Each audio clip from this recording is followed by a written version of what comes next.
Eu queria basear a palavra de hoje em João capítulo 8, verso 32. Esse é um versículo que nos últimos tempos ficou muito conhecido aqui no Brasil, porque foi o mote de campanha, né, do Bolsonaro. Mas eu quero que a gente olhe para esse texto como algo novo para a nossa vida. João 8,32 diz assim: e conhecereis a verdade, e a verdade vos libertará. Amém? Eu vou falar de novo.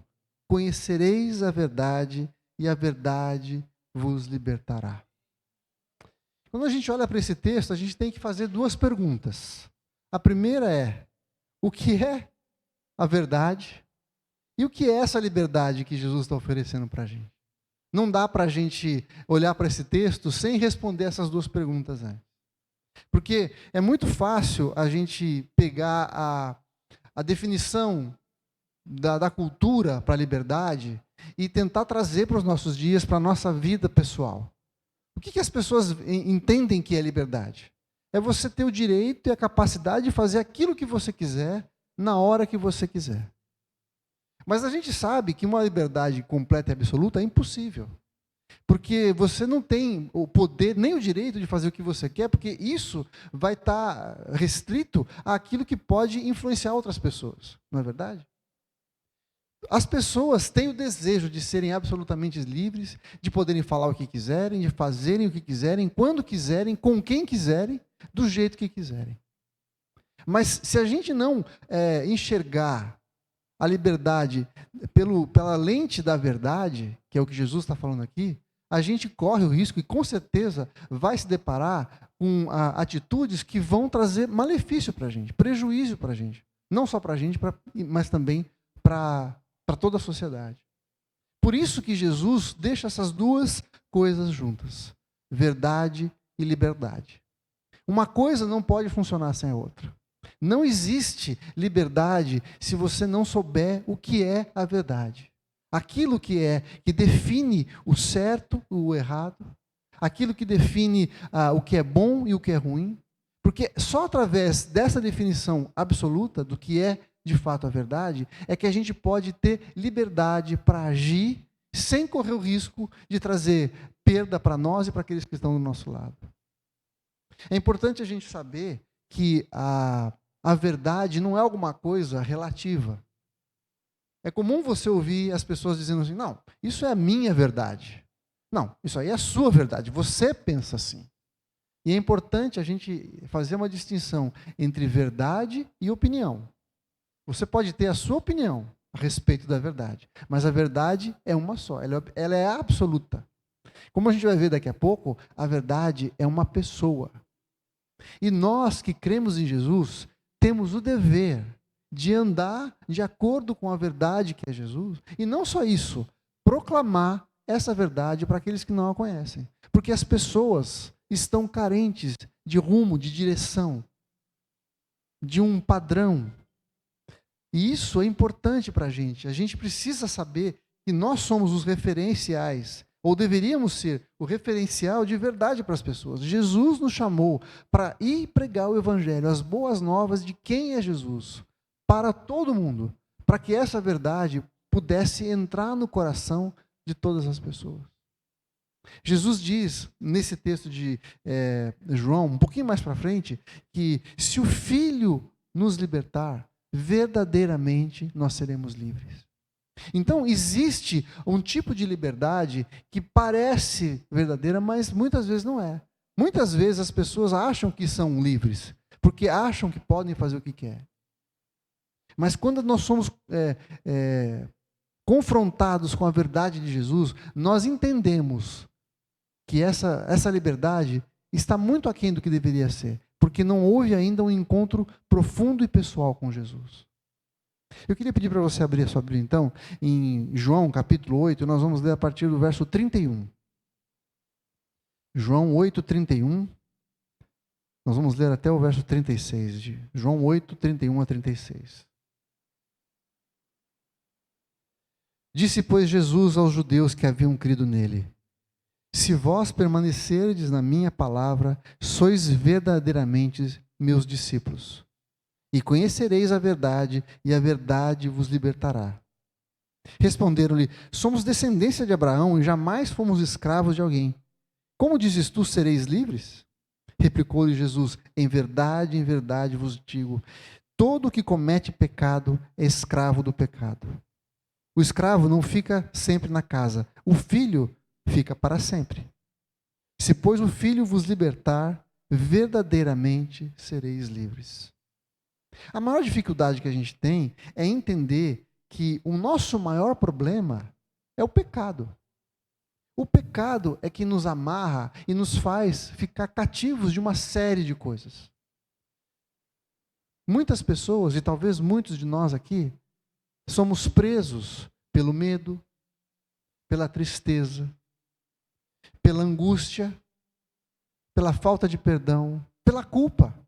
Quantos de nós somos presos pela culpa? Somos cativos da culpa. Quantos de nós somos presos pelo medo do futuro, pelo medo de morrer, pelo medo do que vai acontecer amanhã?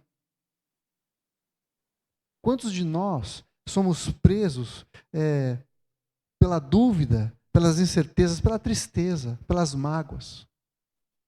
E todas essas coisas, gente, são fruto do pecado. São fruto do fato da gente não conhecer a verdade de verdade. Não conhecer profundamente a verdade. Você vê que Jesus, nesse texto que eu li, começa falando para aquelas pessoas, e o texto diz que eram judeus que haviam crido em Jesus. Eles tinham crido aqui. Eles tinham consentido e tinham concordado com os ensinamentos de Jesus, aquilo que Jesus falava, mas faltava um processo de internalizar a palavra de Jesus, os mandamentos de Jesus. E é isso que eu quero falar para você. Veja que Jesus usa a seguinte expressão: se vocês permanecerem na minha palavra, vocês serão verdadeiramente os meus discípulos. E é importante a gente entender o seguinte, que permanecer significa esperar em alguma coisa. Significa estar baseado em alguma coisa, estar firmado em alguma coisa. Jesus falou assim: vocês precisam permanecer na minha palavra. A minha palavra não pode ser alguma coisa que te emociona simplesmente, que faz você pensar, mas ela precisa transformar. Você precisa estar firme nessa palavra. Você precisa continuar vivendo nessa palavra. Isso significa que a nossa libertação é um processo também. Eu preciso dia a dia estar na presença de Jesus, ouvindo a sua voz, para que essa palavra me transforme e me leve a uma liberdade plena. Só conhecendo a Jesus, de fato, é que nós seremos completamente livres. Então, permanecer significa você estar sustentado, mantido continuamente, esperando por alguma coisa ou por alguém. Jesus falou assim: você precisa esperar na minha palavra. Você precisa ser mantido na minha palavra. A minha palavra tem que ser o alicerce da sua vida. E aí ele fala uma outra coisa: assim vocês se tornarão meus discípulos. E aí Jesus levanta um pouquinho a barra. Jesus começa a deixar a coisa um pouco mais séria para as pessoas. Porque ser discípulo de Jesus significa não simplesmente segui-lo, mas viver como ele vive, fazer as coisas do jeito que ele faz, tê-lo como mestre e senhor da nossa vida. Jesus, quando chama os seus discípulos para segui-lo como discípulos, ele fala para os discípulos abrir mão de tudo.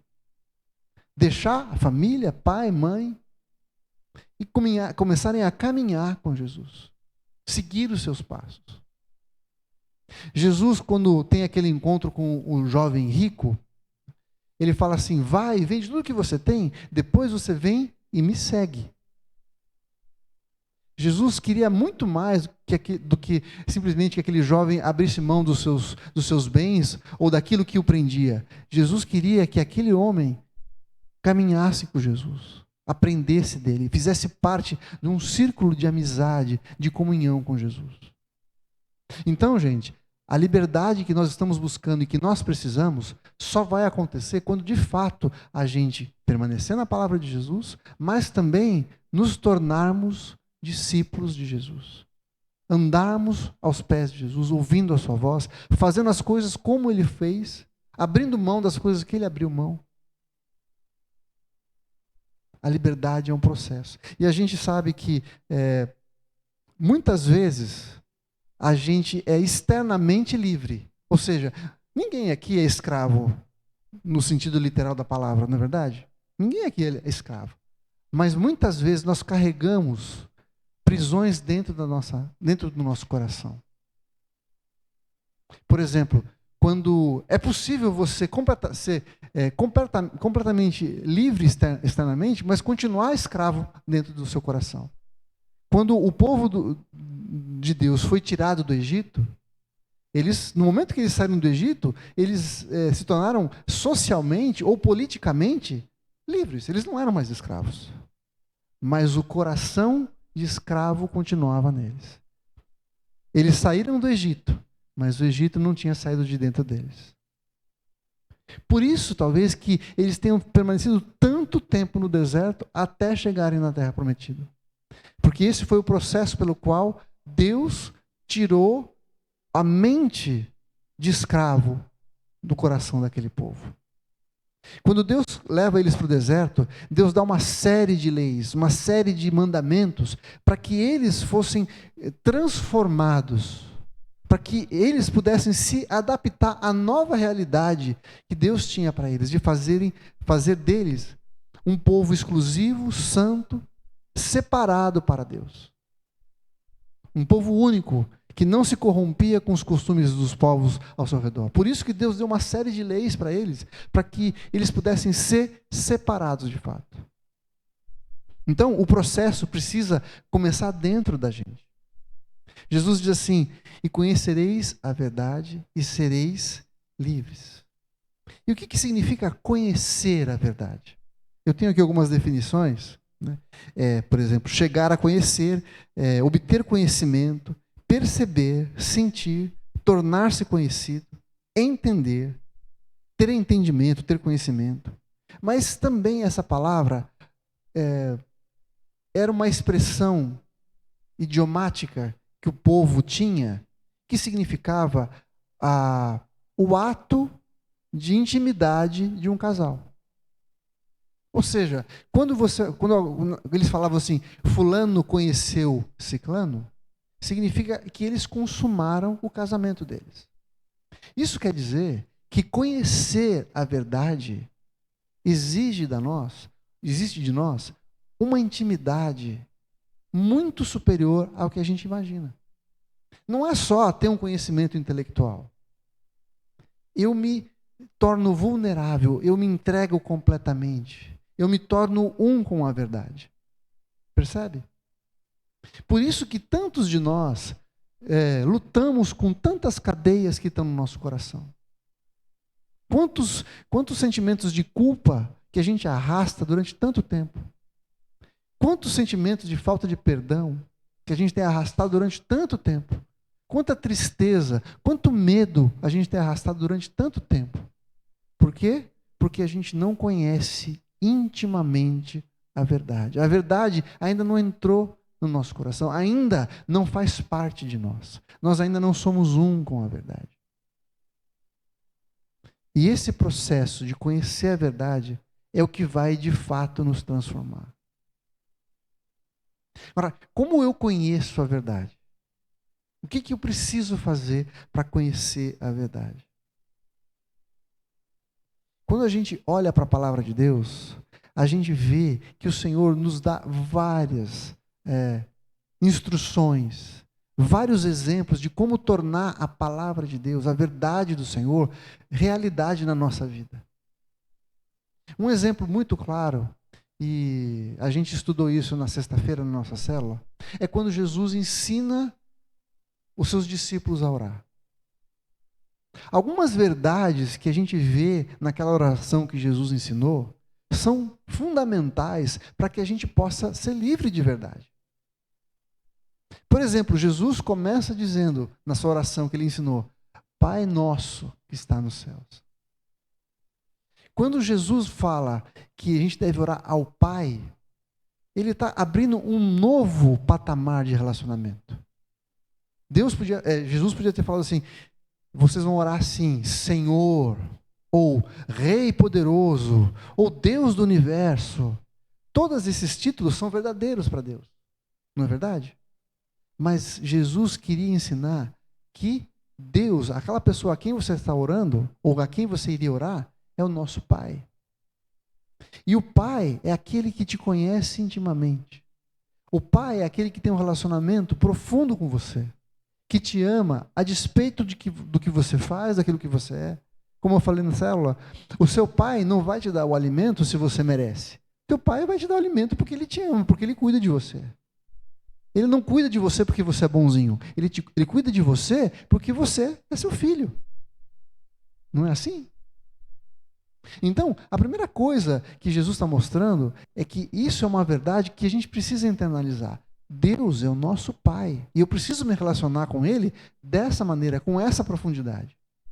Se essa verdade entrar no nosso coração, isso desfaz o nosso medo. O medo de sermos aceitos. O medo da gente ter que merecer alguma coisa para poder pedir alguma coisa para Deus. Você percebe? Que essa verdade pode nos transformar completamente. Quantos de nós agimos com as pessoas tentando mostrar que nós temos valor? Mostrar que a gente pode, que a gente consegue? E isso muitas vezes nos torna pessoas arrogantes, nos torna pessoas que passam por cima de outros simplesmente para conseguir conquistar alguma coisa e assim mostrar que nós podemos, que nós devemos ser aceitos, que nós temos valor.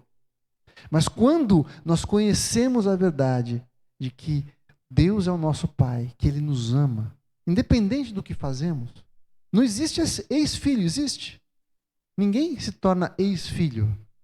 Tem ex-marido, ex-mulher, ex-sogra, mas ex-filho não existe. Portanto, a nossa posição em Deus não muda. E isso nos garante que eu não preciso fazer algo para conquistar a filiação de Deus. Deus já me trouxe para a sua família.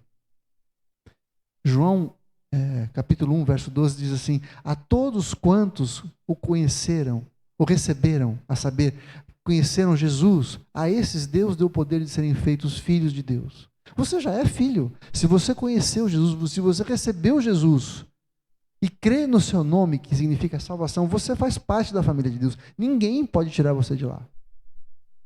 Essa verdade de quem nós somos nos transforma. Por isso que nós precisamos conhecer as verdades de Jesus. Jesus veio ao mundo para mostrar quem é o Pai. Jesus é a exata expressão do Deus invisível. Nós não podemos ver a Deus, nós podemos ver Jesus. Como Ele age, como Ele viveu, a maneira como Ele nos tratou, as coisas que Ele ensinou, mostram quem é o Senhor. E essa verdade de quem Ele é, precisa habitar no nosso coração. Porque isso vai nos tornar, de fato, livres. A começar com os nossos traumas. A começar com esse medo, por exemplo, de ser amado ou de não ser amado. Ainda na oração que Jesus ensinou, Ele fala para a gente pedir a Deus o pão nosso de cada dia. Ele não fala para a gente pedir o pão da semana ou o pão do mês todo. Porque Deus espera que nós nos relacionemos com Ele todos os dias. E Jesus, quando fala que a gente deve pedir o pão para Deus, significa que nós devemos crer que Ele é o provedor. Então, a cadeia de medo que a gente tem do nosso futuro, de não saber o que vai acontecer amanhã, é quebrada no momento em que nós nos submetemos à provisão de Deus. Quando a gente entende que Deus é aquele que vai prover, e que a única coisa que eu preciso fazer é ir na sua presença e falar: Deus, me dá do seu pão, me dá a provisão de hoje.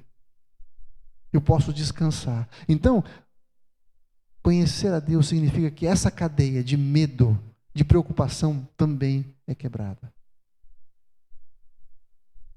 Você percebe como a gente pode encontrar na palavra de Deus todas as respostas para as cadeias que a gente vive? Ainda na oração, quando Jesus fala para a gente pedir perdão a Deus e pedir para que Deus nos perdoe como nós perdoamos os nossos inimigos, aqueles que nos ofenderam. Isso faz com que a gente quebre toda a cadeia de ressentimento, de mágoa, de tristeza para com aqueles que nos ofenderam.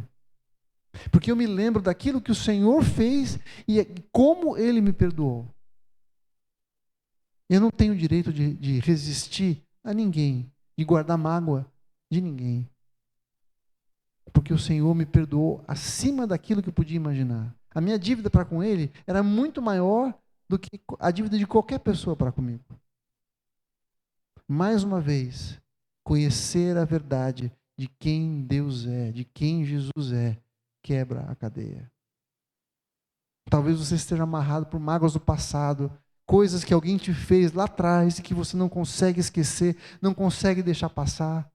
Toda vez que você lembra daquele nó no estômago, aquela dor, eu quero te dizer que se você conhecer de fato a verdade, e não é conhecer a verdade aqui, é conhecer intimamente, com uma só carne, essa verdade, nós seremos completamente libertos. O Senhor vai tirar o Egito de dentro da gente. Um encontro com Jesus revela quem nós somos. Você vê que os judeus com quem Jesus estava conversando responderam para ele assim: Jesus, nós sempre fomos livres. Quer ver? O verso 33 diz assim: nós somos descendência de Abraão e jamais fomos escravos de ninguém. Como dizes sereis livres? Como assim jamais fomos escravos de ninguém? Esqueceram de 400 anos de escravidão no Egito? Você percebe como nós temos a tendência de se esquecer daquilo que nós somos, daquilo das coisas pelas quais passamos? Como a gente tem a capacidade de se enganar e achar que está tudo bem, quando na verdade nós continuamos cativos, de negar o nosso passado, de reescrever a história, como muitos querem fazer hoje em dia. Fingir que algo não aconteceu, para a gente se sentir melhor, para a gente não se submeter à palavra de Jesus. Jesus estava falando para eles: vocês vão conhecer a verdade e aí vocês vão ser livres. Como eles resistiam à verdade de Jesus, à palavra de Jesus, eles estavam mentindo a respeito de quem eles eram, daquilo que tinha acontecido com eles. Gente, a gente faz igual. Eu não, eu sou livre. Imagina que eu estou preso em algum pecado. Imagina que eu tenho mágoa, tristeza. Não, já passou, nem lembro mais. Quando no fundo a gente sabe que a gente precisa ser curado e ser tratado. Então, o encontro com Jesus nos faz ficar despidos de tudo aquilo que a gente tenta colocar como proteção para a nossa identidade. E Jesus fala assim: olha, em verdade vos digo que todo que comete pecado é escravo do pecado. Como eu falei para vocês, o nosso maior problema, gente, é o pecado. Porque o pecado é que nos prende a tantas coisas, a tantas cadeias que a gente tem vivido. Aquele que comete pecado é escravo do pecado. E o que Jesus está oferecendo para aquele povo e para nós hoje é uma libertação muito mais profunda.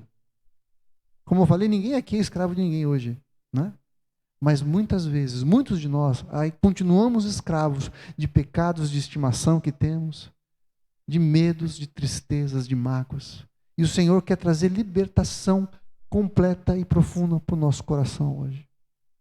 A nossa igreja, a igreja de Jesus hoje, precisa se levantar como um povo que tem resposta para a humanidade. Nós estamos vivendo dias sombrios, gente. E não sei se você sabe, mas vai piorar.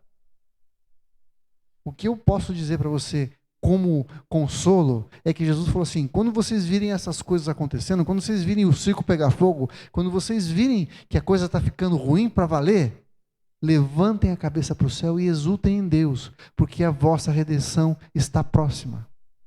Não é para você ficar com medo, não é para você ficar triste, preocupado. Não. É para a gente ficar alegre no Senhor, porque o Senhor está voltando. Porque o Senhor vem buscar a sua igreja e vai nos resgatar da morte, vai nos tirar desse mundo, vai nos livrar de tudo aquilo que está previsto para acontecer. Essa é a nossa esperança. Mas nós precisamos compartilhar essa esperança com as outras pessoas. Nós precisamos falar do amor de Deus. Então, hoje é o dia para que o Senhor traga libertação e quebre as cadeias dessas áreas da nossa vida que nos prendem, que nos impedem de viver uma vida plena, alegre, feliz, com esperança, com alegria, com poder, com ousadia e autoridade. Nós podemos e nós vamos, em nome de Jesus, viver essa realidade. Vocês não ficaram muito animados, não. Eu vou falar de novo. Nós podemos e nós vamos viver essa verdade. Em nome de Jesus. Você crê? Amém. Glória a Deus, é isso mesmo.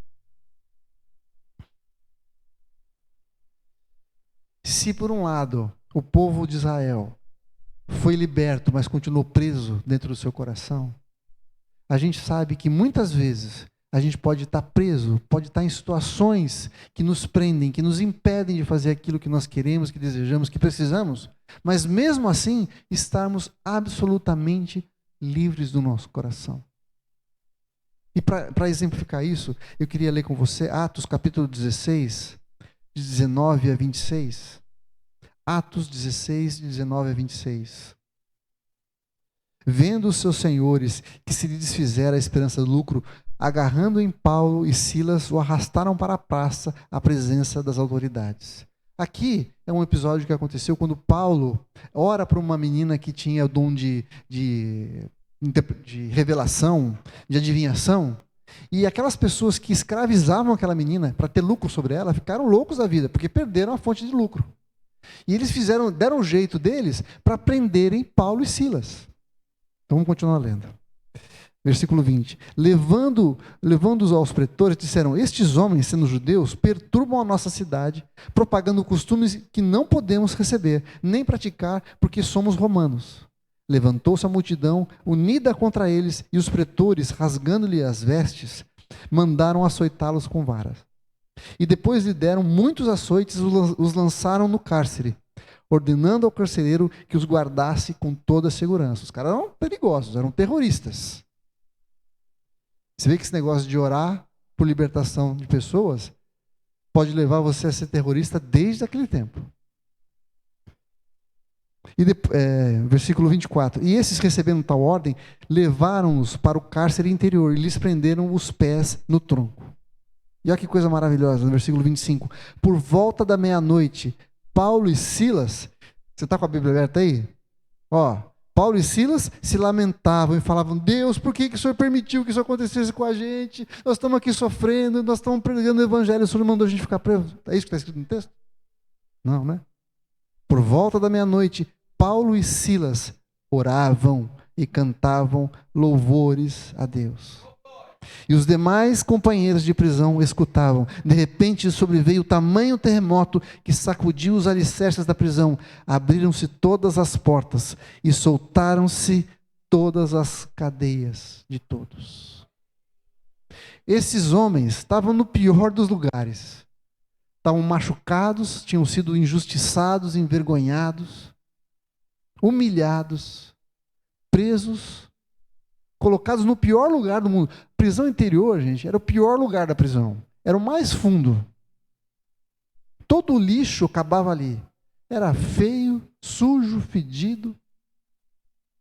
Só tinha gente machucada, triste.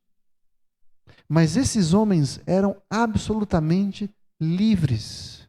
Eles podiam estar com cadeias nos pés e nas mãos, mas o coração deles estava absolutamente livre. E qual é a atitude de alguém que está livre em Deus? Eles oravam e cantavam louvores a Deus.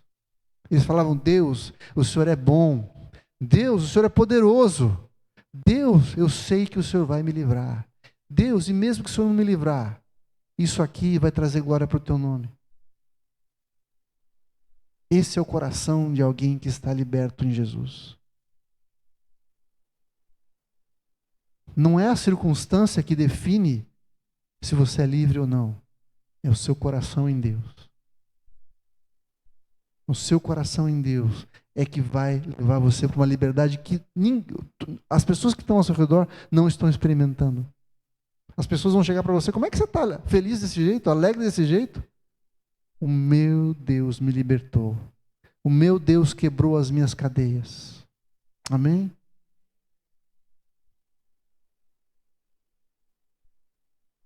Gente, como eu falei, a verdade é uma pessoa. Nós precisamos conhecer essa pessoa se quisermos ser livres. Em João 1, de 1 a 5, diz assim: no princípio era o verbo. Presta atenção. Era o verbo. E o verbo estava com Deus. E o verbo era Deus. Ele estava no princípio com Deus. Todas as coisas foram feitas por intermédio dele. E sem ele, nada do que foi feito se fez. A vida estava nele. E a vida era a luz dos homens. A luz resplandece nas trevas. E as trevas não prevalecem contra ela. Aqui João está falando a respeito de Jesus. Ele fala que Jesus era o verbo. O interessante é que essa palavra verbo, no original, é logos. E em João capítulo 17 diz assim: santifica-os na verdade, a tua palavra é a verdade. Adivinha qual é a palavra usada para a palavra? Logos. Jesus é o Logos. E Jesus é a palavra que é a verdade. Jesus falou assim: eu sou o caminho, a verdade e a vida. Jesus não falou assim: eu sou uma verdade, uma opção, uma opinião. Eu sou uma possibilidade, eu sou a verdade. Se você quer libertação, você precisa conhecer Jesus. Como eu falei, não só de ouvir falar, mas de ser um com Ele. Conhecer Jesus e a sua palavra é que vai nos transformar, é que vai nos fazer tomar posse das suas promessas, das promessas de libertação, das promessas de vida que Ele tem para nós. Romanos 8, 1 e 2 diz assim: agora, pois, nenhuma condenação há para os que estão em Cristo Jesus, porque a lei do Espírito da vida em Cristo Jesus te livrou da lei do pecado e te livrou da morte. Você tem medo da morte? Não precisa ter. O Senhor nos livrou da morte. Ele falou assim: eu sou a ressurreição e a vida. Mesmo aquele que morra, viverá. Colossenses 1,13 diz assim: Ele nos libertou do império das trevas e nos transportou para o reino do Filho do seu amor. O Senhor nos libertou do império das trevas e nos transformou para o reino do Filho. Qual que é a diferença de império e reino? Você sabe? Império, o que é um império, o que é um reino? Por que Jesus nos transportou do império das trevas para o reino do Filho? Império é uma organização que existe sem direito, foi conquistado, é um povo que foi conquistado pela guerra. Então, eles não têm direito sobre aquele povo, ele foi conquistado. As pessoas não estão lá voluntariamente. Mas o reino se conquista através do direito de herança. Um rei tem um filho e esse filho se torna o próximo rei. As pessoas daquele reino estão ali voluntariamente. Decidiram estar ali. Então, o Senhor quebra as cadeias e nos liberta desse império do qual estávamos cativos e nos leva para o seu reino, o reino de amor, de paz, de alegria, aonde Ele reina. Gente, a gente tem a possibilidade de viver em liberdade, porque o Filho nos libertou. Ele falou: se o Filho vos libertar, verdadeiramente sereis livres. E por último, Romanos 6, 22 diz assim: agora, porém, libertados do pecado, transformados em servos de Deus, tendes o vosso fruto para a santificação e, por fim, a vida eterna. Veja que, ao mesmo tempo que nós somos libertados do pecado, nós somos transformados em servos de Deus. A questão não é se você é escravo de alguém ou não. A questão é a quem você serve, quem é o seu Senhor. Aqui o texto está claro. Nós somos libertados do pecado, mas fomos transformados em servos. De uma certa maneira, continuamos debaixo da autoridade de alguém, mas agora da autoridade do Senhor para a vida eterna. O Senhor tem vida eterna para nós. Nós não estamos mais num império onde somos escravizados, somos açoitados pelo diabo, vivemos debaixo de maldições. Não, agora nós estamos debaixo de um reino e voluntariamente nos tornamos servos de Deus para a vida eterna. O Senhor tem vida eterna para nós, em liberdade. O Senhor quer hoje desfazer cadeias da sua vida. Áreas da nossa vida que estão presas há tanto tempo. Para que a gente possa então dar frutos e glorificar o nome do Senhor e fazer parte do seu reino e viver debaixo da autoridade de Jesus.